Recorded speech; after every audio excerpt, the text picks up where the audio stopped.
India news देख रहे हैं आप। मैं हूं आपके साथ पराग गुप्ता। बाहुबली विजय मिश्रा को सिंगर रेप केस में 15 साल की सजा हुई है। इसके साथ ही 1 लाख रुपए का जुर्माना लगाया गया है। भदोही एमपी एमएलए कोर्ट ने विजय मिश्रा को एक दिन पहले यानी शुक्रवार को दोषी माना था। आपको बता दें कि वाराणसी की पीड़िता सिंगर ने रेप का आरोप विजय मिश्रा के बेटे विष्णु मिश्रा और नाती ज्योति उर्फ विकास मिश्रा पर भी लगाया था, लेकिन कोर्ट ने दोनों के खिलाफ पुख्ता सबूत न होने के कारण उन्हें बरी कर दिया। विजय मिश्रा यूपी के भदोही जिले की ज्ञानपुर सीट से 3 बार सपा और 1 बार निषाद पार्टी से विधायक रहे हैं। फिलहाल विजय मिश्रा आगरा की जेल में है, तो बेटा विष्णु लखीमपुर खीरी की जेल में बंद है। इस मामले में बरी होने के बाद भी विष्णु जेल में ही रहेगा, क्योंकि उसके खिलाफ आर्म्स एक्ट का भी केस चल रहा है। साल 2022 में उसके कई ठिकानों से पुलिस और क्राइम ब्रांच ने AK-47 समेत कई हथियारों का जखीरा बरामद किया था। तो ये बड़ी खबर इस वक्त आपको बता रहे हैं मिर्जापुर से। माफिया विजय मिश्रा को 15 साल की सजा हुई है। सिंगर से चेंजिंग रूम में दरिंदगी की थी। कल कोर्ट ने दोषी ठहराया था और आज 15 साल की सजा के साथ 1 लाख रुपए के जुर्माने का ऐलान किया है। 2020 में गोपीगंज थाने में यह केस दर्ज हुआ था और अब इस मामले में 15 साल की सजा का ऐलान कर दिया है कोर्ट ने। विजय मिश्रा के खिलाफ 1 लाख रुपए का जुर्माना भी लगाया गया है। बड़ी खबर इस वक्त आपको दे रहे हैं। साल 2020 में गोपीगंज थाने में मुकदमा दर्ज हुआ था विजय मिश्रा के खिलाफ और अब विजय मिश्रा को दोषी ठहराते हुए सजा का ऐलान कर दिया है। 15 साल की सजा एमएलए विजय मिश्रा को। सिंगर रेप मामले में एमपी एमएलए कोर्ट ने यह फैसला सुनाया है। 15 साल की सजा के साथ 1 लाख रुपए का जुर्माना लगाया गया है विजय मिश्रा के ऊपर। कल कोर्ट ने इस मामले में पूर्व एमएलए को दोषी ठहराया था और आज 15 साल की सजा का ऐलान। 2020 का ये पूरा मामला, 1 लाख रुपए का जुर्माना भी लगाया गया है।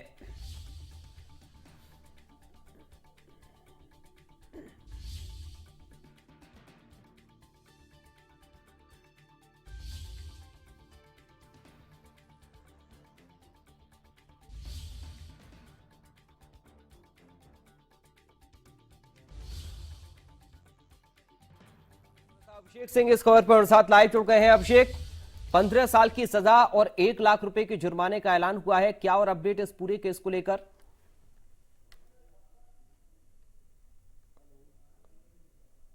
भदोही में कभी एक समय पर वो नाम हुआ करते थे जब उनको देखकर लोग रास्ता बदल दिया करते थे। साथ ही साथ इसी सरकार में एक मंत्री नंदगोपाल नंदी पर हमला और इसी तरह के कई एक ऐसे मामले जिसको लेकर विजय मिश्रा भदोही और आसपास के इलाकों में बहुत ही नामचीन हुआ करते थे।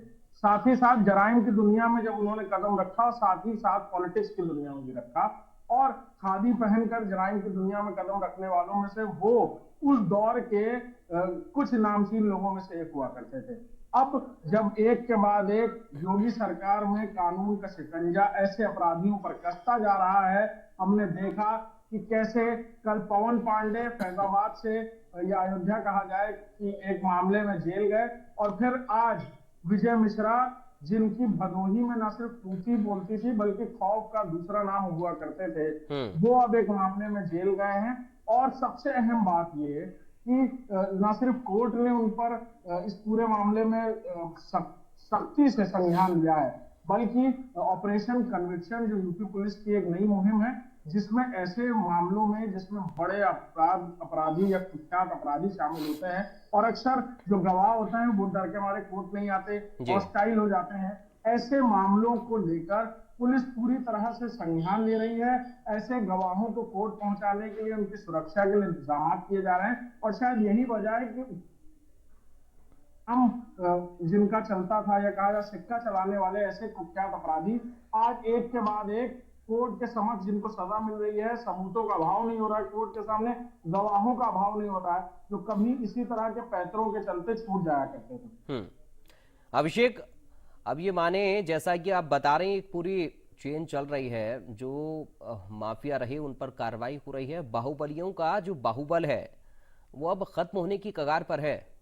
अभिषेक जी हाँ, बिल्कुल। पिछले 6 सालों में जब से योगी सरकार मतलब वजूद में आई कहा जाए, तब से इस तरह के अपराधी, गुंडे, बदमाश, माफियाओं को लेकर एक खास तौर पर मुहिम छेड़ी गई खासतौर पर पुलिस को भी सशक्त किया गया। और इस तरह के मामले, जब इनके पुराने मामले या मुकदमे लिखे गए, जब ये पूरी तरह जराइम की दुनिया में एक्टिव हुआ करते थे, कई सारे लोगों ने बाद में खादी का चोगा ओढ़ लिया और जराइम की दुनिया से दूसरे लोगों को पीछे बैक सीट पर बैठकर काम करवाते रहे, या कहा जाए सिंडिकेट माफिया का हिस्सा हो गए। लिहाजा ऐसे लोगों के ऊपर लिखे गए मुकदमों में अक्सर कन्विक्शन नहीं हो पाता था, जिसकी वजह थी कि कोर्ट के सामने सबूत, गवाह नहीं आते थे।